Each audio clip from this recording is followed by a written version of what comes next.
Wa ilajur riya'u yakun. Bagaimana cara kita mengobati riya? Yang pertama adalah dirasatut tauhidi, li'annahu bidirasati tauhidi yu'azzimullah wa la yubali bi ahadin fi dinillah. Cara kita supaya bisa mengobati riya di dalam diri kita adalah dengan kita mempelajari tauhid. Karena dengan mempelajari tauhid, maka kita akan mengagungkan Allah dan kita tidak peduli dengan orang. Baik ibadah kita dilihat maupun tidak peduli. Karena kita benar-benar memiliki tauhid yang kuat, sehingga tidak ada tujuan di dalam ibadah yang kita lakukan kecuali hanya kepada Allah. Yang kita cari hanya pahala dari Allah. Maka dengan sebab demikian para jemaah yang dirahmati Allah, terus kita mempelajari tauhid supaya kuat tauhid tersebut, sehingga kalau ia kuat semakin takut kita dari kesyirikan, baik syirik besar maupun syirik kecil. Supaya ada nasihat yang masuk ke dalam hati kita, supaya ada ilmu yang masuk ke dalam hati kita, cahaya yang dengan itu kita bisa berbuat apa yang harus kita lakukan. Mana dia yang syirik, mana yang bukan syirik, mana dia riya, mana dia bukan riya, supaya kita diselamatkan oleh Allah Subhanahu wa taala. Karena tauhid ini adalah dasar, asas dari amal-amal yang lain, maka tidak akan bermanfaat amal-amal yang lain kalau tauhidnya tidak benar.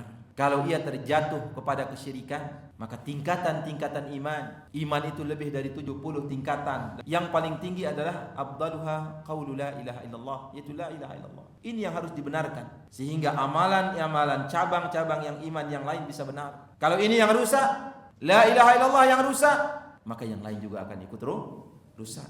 Kemudian yang kedua, ad-du'a. Selalu kita berdoa kepada Allah. Semoga Allah memberikan kita keikhlasan.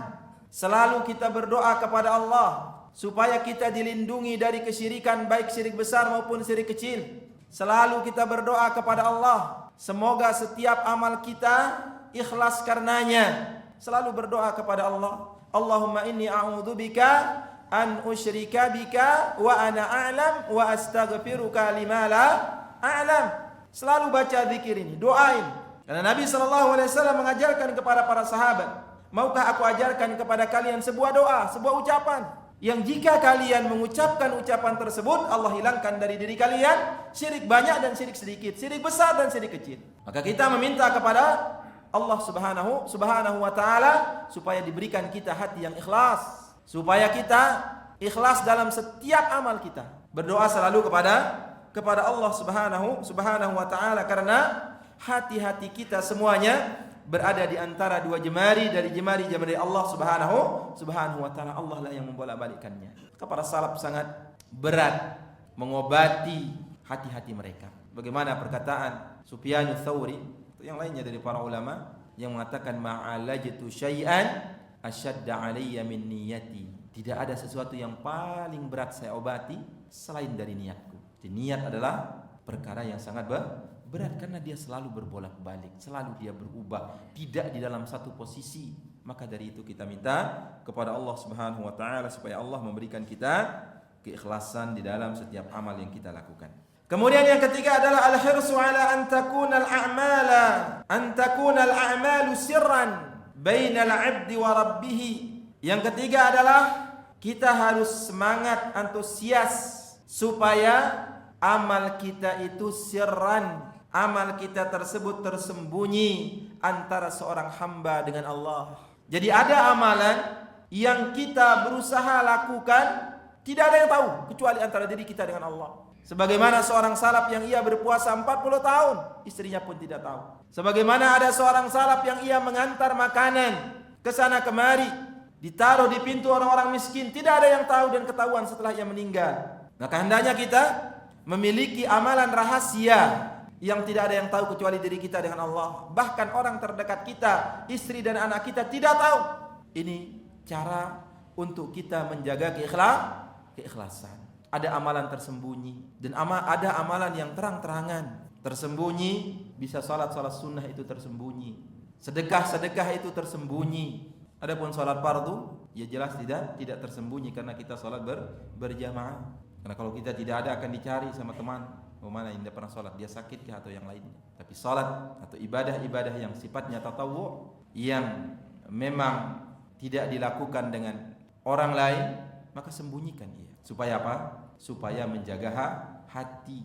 Maka diantara orang yang mendapatkan naungan pada hari yang tidak ada naungan kecuali naungan Allah, siapa diantaranya? wa rajulun tasaddaqa bi sadaqatin fa akhfaha hatta la ta'lama shimaluhu ma tunfiqu yaminuhu. Yaitu seseorang yang bersedekah, yang berimpak dengan suatu impak, yang bersedekah dengan suatu sedekah, sampai-sampai tangan kirinya tidak mengetahui apa yang diimpakkan oleh tangan kanannya. Padahal tangan ini selalu bersama para jemaah yang dirahmati Allah. Orang atau sesuatu yang paling peka satu dengan lain, tidak butuh waktu untuk meminta tolong dengan yang lain antara tangan kita. Coba gatal sekarang tangan kiri ini. Seakan-akan tidak perlu diperintahkan tangan kanan ini datang menggaruk. Kita ingin mengangkat beban, tidak bisa dengan satu tangan kanan kita tidak bisa.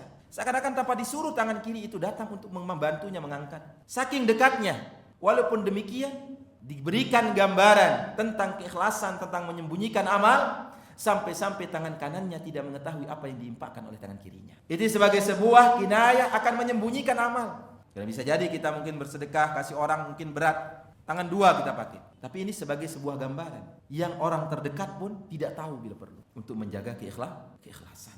Maka itu diantaranya adalah kita al-hirsu ala an takunal a'malu sirran bainal abdi wa rabbih, itu kita antusias untuk supaya amal-amal kita itu tersembunyi antara seorang hamba dengan Rabbnya.